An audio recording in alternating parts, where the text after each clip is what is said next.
Hi అందరికీ నమస్కారం, welcome to our channel. ఇప్పుడు మన ముందు the great astrologer Shri Srinivas Raju గురువు గారు ఉన్నారు మనతో. ఆయనతో మాట్లాడదాం. నమస్కారం గురుగారు. ఓం నమ శివాయ, ఓం మంగాళ పరమేశ్వరాయ నమః. గురుగారు, ఇప్పుడు తెలంగాణలో ఎన్నికలు అయిపోయాయి. సో సీఎం గా కూడా మన రేవంత్ రెడ్డి గారు వచ్చేసారు, కాంగ్రెస్ గెలిచింది. వాస్తవం. అయితే ఆంధ్రాలో కూడా ఇప్పుడు ఇంకో 3 నెలల్లో ఎలక్షన్స్ రాబోతుంది. సో ఆంధ్రాలో సీఎం ఎవరు అంటారు? ఓహో, అంటే అమ్మా మంచి ప్రశ్నే. సీఎం అంటే అమ్మా ఇప్పుడులో మన జగన్ గారు ఉన్నారు. ఆయన కూడా ఒకరోజు నేనే చెప్పా, ఎప్పుడు ఈఎం బంజారా రోడ్ షూ చేస్తున్నాడు.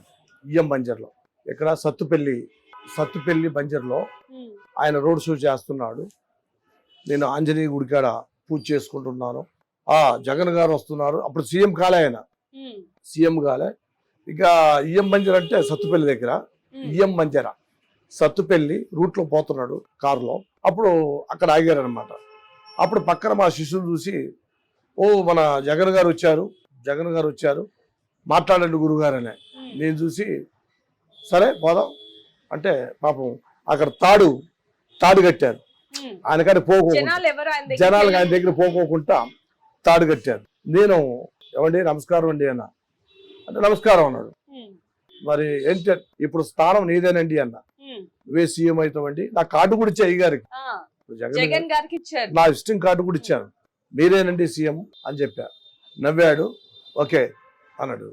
ఆయన తీసుకొని ఇక నేను చెప్పాను, నేను వెళ్ళాను. ఆ తర్వాత నేను యుఎస్ అమెరికా వెళ్ళిపోయా. అక్కడ పూజ చేసుకొని ఇక వాళ్ళకి ఎవరు అటు అమెరికా వెళ్ళిపోయారు. ఇక ఆయన సీఎం అయిన తర్వాత తెలిసింది, ఇక టీవీలు ఉంటాయి కదమ్మా, ఇక మీరు ఉంటారు కదా, ఇక మీ ద్వారాగా అందరి ద్వారాగా ఆ టీవీ ద్వారాగా తెలిసిపోయింది. ఇంతవరకు మరి ఆయన ఆ కార్డు చూశాడో లేదో తెలియదు మనకి. ఇక మన ఆయన కలవలే. ఇక నేను వెళ్ళలే, నాకు అవకాశం రాలేదు, ఆయన కాడికి వెళ్ళలేదు. ఇంకా ఆయన పదవి ఆయన లైన్లో ఉన్నాడు. ఇప్పుడు మీరు అడిగే క్వశ్చన్ ఏంటంటే ఎలా నెక్స్ట్ సీఎం ఎవరు గవ్వల జ్యోతిషం ఏం చెప్తుంది మరి వేస్తామంటారా గవ్వలు? ఓం నమ శివాయ.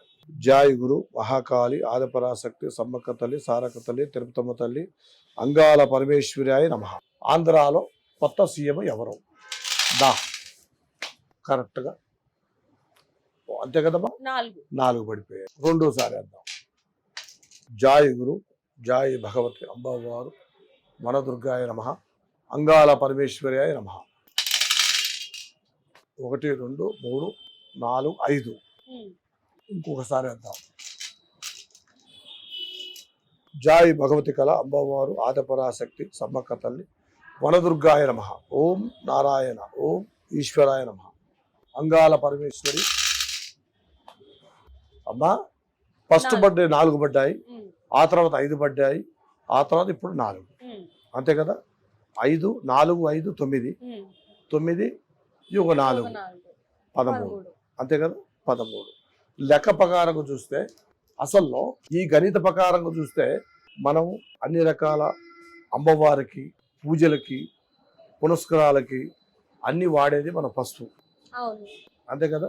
అమ్మవారికి వాడేది పసుపే కదా. ఈ లెక్క ప్రకారంగా చూస్తే పసుపు జెండా కొంచెం కనపడుతుంది. అర్థమైందా? మరి ఇంకొకటి 3 రంగుల జెండా మన జగన్ గారిది. ఇది ఎక్కువ అంటే అది ఒక రకంగా ఉంది. ఎక్కువగా పసుపు జెండా కనపడుతుంది. అంటే ఇంతమంది ఇప్పుడు చూశారు కదా, తమిళనాడులకు అయిపోయింది అది కూడా. ఈ గణితం కూడా అట్లా అయిపోయింది. 5 సంవత్సరాలు మిమ్మల్ని చూసాము దొరగారు, ఇక మేము కూడా కొత్త ఆయన చూడాలి అనుకొని ఈ గణితం 4 మళ్ళీ 5 మళ్ళీ 4 పడ్డాయి. అందువల్ల పచ్చ జెండా ఎగరటానికి అవకాశం ఉందని దీంట్లో గవ్వల శాస్త్రం చెప్తుందమ్మా. గురుగారు, మీరు ఇండైరెక్ట్ గా పార్టీ పేరు గాని నాయకుడు పేరు చెప్పకుండానే చెప్పేశారు ఎవరు అనేది. అంతే కదమ్మా. ఇప్పుడు మనం చెప్పేది కదా తల్లి, దీనిలో కనబడుతున్నాయి గవ్వలు. ఎందుకంటే ఒడిదుడుకులు వస్తుంటాయి. ఇప్పుడు ఇక్కడ ఒడిదుడుకులు రాలేదా? తెలంగాణ కూడా ఒడిదుడుకులు వచ్చాయి. అట్లా ప్రతి రాష్ట్రంలో ఒడిదుడుకులు వస్తుంటాయి. వాడు గెలుపులో అవతల గెలవచ్చు, యువతలో గెలవచ్చు. మనం చేసే పనిని బట్టి, మనం మాట్లాడే విధానాన్ని బట్టి, మనం చేసే వర్క్ను బట్టి ఆ రోజు ఆ కాలంలో మన గాంధీ గారు మన దేశానికే స్వతంత్రం తెచ్చాడు. అప్పుల్లో ఒక్క మనిషి మొత్తాన్ని చుట్టుకొచ్చేసాడు. అవును. ఆ ఊళ్ళో చదివి లండన్లో అక్కడ చదివేసి ఈడకొచ్చి మన వంటి ఏంటో అని చెప్పి తీసుకొచ్చారు. అలాగనే రాజకీయం ఎలాంటిదంటే ఒక సముద్రం లాంటిదమ్మా.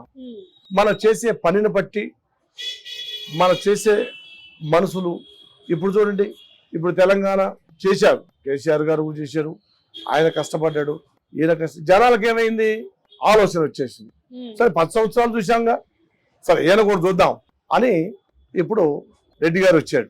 అలాగనే ఇప్పుడు ఈ గవ్వల ప్రకారంగా చూస్తే పసుపు గుర్తు బయటికి వస్తుందని, అంటే ఒడిదుడుకులు కొంచెం కొంచెం కానీ పసుపు మాత్రం వస్తుందని గవ్వల జ్యోతిషం చెబుతుంది తల్లి. అయితే ఆంధ్రప్రదేశ్ లో పాలన ఏ విధంగా ఉంటుంది అంటారు? అభివృద్ధి పెరుగుతుందా? అభివృద్ధి అమ్మా ఇప్పుడు వరకు బాగానే లాక్కొచ్చారు, ఇంతవరకు బాగా లాక్కొచ్చారు.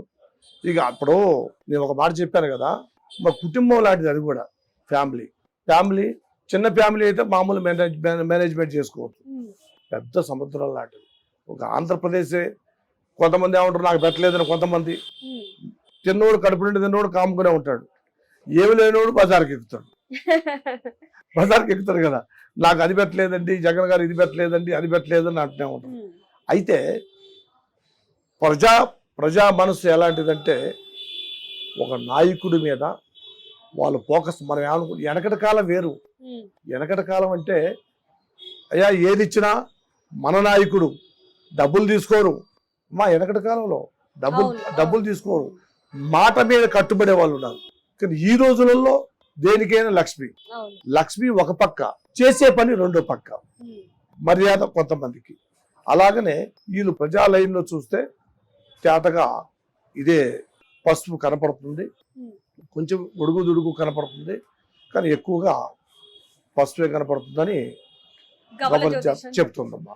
చూద్దాం గురుగారు, ఇంకో 3 నెలలు ఉంది కదా ఆంధ్ర ఎలక్షన్స్ కి. సంతోషం. చెప్పాము కదా ఆ రోజు ఏం చెప్పాము, చంద్రబాబు మీరు అడిగారు క్వశ్చన్, ఏమంటే గురువు గారు మరి వయసు అయిపోయింది పెద్ద ఆయన గారు, మీరు అడిగారు ఏంటమ్మా అన్న, చంద్రబాబు నాయుడు గారికి బెయిల్ వస్తాను మీరు అడిగారు. నేను చెప్పే అమ్మవారిని అడిగి మహాతల్లి కనకదుర్గ వనదుర్గ అంగాల పరమేశ్వరి దేవతని ప్రార్థన చేసి కట్టుకట్టి ఎన్నో సమస్యలకి నువ్వు సమస్య చెప్పావు, మరి చంద్రబాబు నాయుడు గారి గురించి చెప్పమ్మా అని అడిగారు. అంటే ఆ అమ్మవారు మనకి ఉత్తరం ఇచ్చింది, ఓకే ఆయనకి బెయిల్ వస్తుందండి అన్నాడు. అమ్మవారు చెప్పింది. అమ్మవారు ఎప్పుడు చెప్పిందో మీతో ఆ మాట చెప్పాను. అదే విధంగా ఇప్పుడు కూడా చెప్పాను. ఇప్పుడు కూడా అప్పుడు ఆ రోజు చెప్పాను, వచ్చేసింది. ఈ రోజు కూడా ఏం చెప్తున్నానంటే ఆయన స్థానం బాగుంది కాబట్టి ఆయన వస్తానికి అవకాశం ఉంటుందమ్మా అని గురువు గారు అమ్మవారి ఆశీర్వాదంలో చెప్పారు. నేను ఆ రోజులలో మన జగన్ గారు కూడా చెప్పారు సీఎం అవుతామని, సీఎం అయిపోయాడు ఆయన. కానీ ఆయన మమ్మల్ని పిలిచలే, ఎందుకంటే మరి ఆయనకు మేము గుర్తున్నామో లేమో పిలిచలేదు. ఈరోజు చెప్తున్నాము, ఇప్పుడు పచ్చ జెండా ఒకవేళ వచ్చిందనుకోండి, పచ్చ జెండా నాయకుడు సీఎం మమ్మల్ని ఖచ్చితంగా కలవాలి, మమ్మల్ని పిలచాలి. పిలిస్తే ఆయనకి కొన్ని విషయాలు ఇంకా చెప్పే ఉంటాయి, చెబుతాము. ఖచ్చితంగా జయప్రదంగా నడుస్తుంది, దాంట్లో లోపం లేదు. మీరు ఖచ్చితంగా పచ్చ స్థానం గెలిచిందంటే దాన్ని సీఎం గారు ఎవరు వచ్చినా ఆయన మమ్మల్ని కలిసి మాట్లాడి గురువు గారు మీరు చెప్పారండి, మీరు ఖచ్చితంగా మమ్మల్ని కలవండి అని ఉత్తరం ఇచ్చి మమ్మల్ని తీసుకుపోయి మాతో మాట్లాడే మార్గం చేయాలి. విన్నామండి, గుర్తుంచుకోండి, మర్చిపోకండి. ఓం నమః శివాయ తల్లి. సంతోషం.